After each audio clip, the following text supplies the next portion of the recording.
Hello again, Captain Dak. Well, today is the 27th of March, 2020, and this is my third little video I'm making for my grandchildren, my granddaughters, and anybody else that wants to maybe board and watch it in the years ahead. And yesterday I talked about my first trip to joining my ship, Ben McDewey, in Liverpool. And I'm going to enlarge a bit on that today and talk about the actual trip itself, which took me 4 months. And it's, as I said, I joined a 17-year-old boy and I came back a young man. We started off and we went to Le Havre in France. And I remember going ashore there and myself, and just for an hour or so in the afternoon, and I went to a cafe bar, and the locals weren't really friendly at all. I mean, I think they were just laughing and joking, talking French about me. So that's my first impressions of France and French, and they haven't really changed much since. But anyway, I went to France, and I went up to Hamburg, and we went to London, and then we took off for the big trip to the Far East, all around the Mediterranean, and then we got stopped for bunkers for fuel in Aden, which was a British colony at the time, and we carried on across the Indian Ocean, past Ceylon, and got to Penang, which is a wonderful place. I used to go to school there when I was a boy at boarding school at the top of the hill, and my father had a rubber plantation not far away inland in Kedah. Now, once again, I'll talk to about the ship. There was 52 crew. They were mostly young. They were mostly Scots.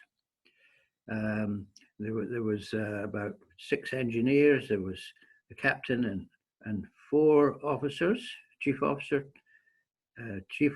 first officer, second officer, third officer, and 2 cadets. And the other cadet, I think, was a guy called Frank Minate, who I mentioned yesterday. And I didn't particularly like him, and he didn't particularly like me, especially after he asked me if I liked Bob Dylan. I just told him, no, I don't like Bob Dylan. And he didn't sort of talk to me sociably after that. Anyway, and we had about, we had a Chinese painters, and a couple worked in the engine room. They were based in Hong Kong. And then we had about 2 cooks and a galley boy and about 4 stewards that used to service our meals in the saloon, and about a boatswain and about 10 sailors in these days. We had a lot of sailors. So anyway, we got to Penang, and it was a lovely morning. I was so excited because I hadn't been there for about 5 years.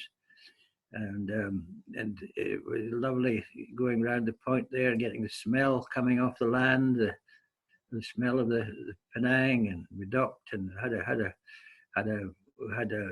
one really good day there, and I managed to get ashore that evening. And no, it was wonderful getting the old sights and the eats and the smells. Then we went down after that to Port Swettenham, and then we went to Singapore, which I hadn't been to since I was just a little baby, just about. And Singapore in these days was the biggest building was only about 2 stories, and we used to go to the Mariners Club. It had a nice swimming pool, and we bought a lot of things. I remember I bought a tape recorder there, which was it's a tape recorder in these days is quite something. And the trip carried on like that, and we went to Bangkok. We had about 2 weeks in Bangkok, up the river, and then Hong Kong. We didn't get up to Japan that time, but we went to a little port up the river in Borneo to load wood, and that was very hot and hard work, taking wood. But no, I just saw some amazing sights, which I just blew me away. What the life in the Far East, and the people, and the seedy joints, and the bars, and the eating houses, and the street stalls, and the smell of the East. It was wonderful just to experience all this. And I was working 12, 14 hours a day. It was obviously 7 days a week, working very, very hard.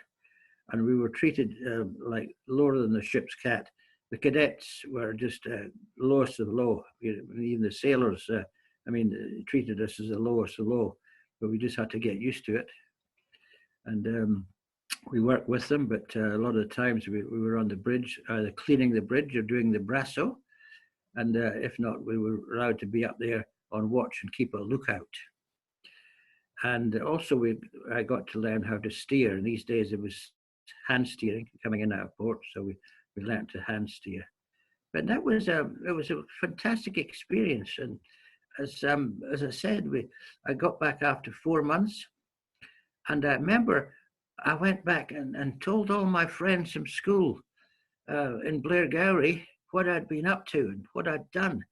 And they listened and they listened, and they said, "You're a lying bugger, Brown. I don't believe you. I don't believe you."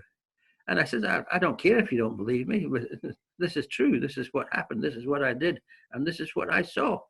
And, I was very proud. I came back with a nice suntan. I had more pride in myself. And it was a marvelous, marvelous experience. Never, ever forget your first trip. That's what I've been told. The same as my grandfather said in his book. You never forget your first trip. And I will never, ever forget that trip. Okay. Bye for now. See you again soon.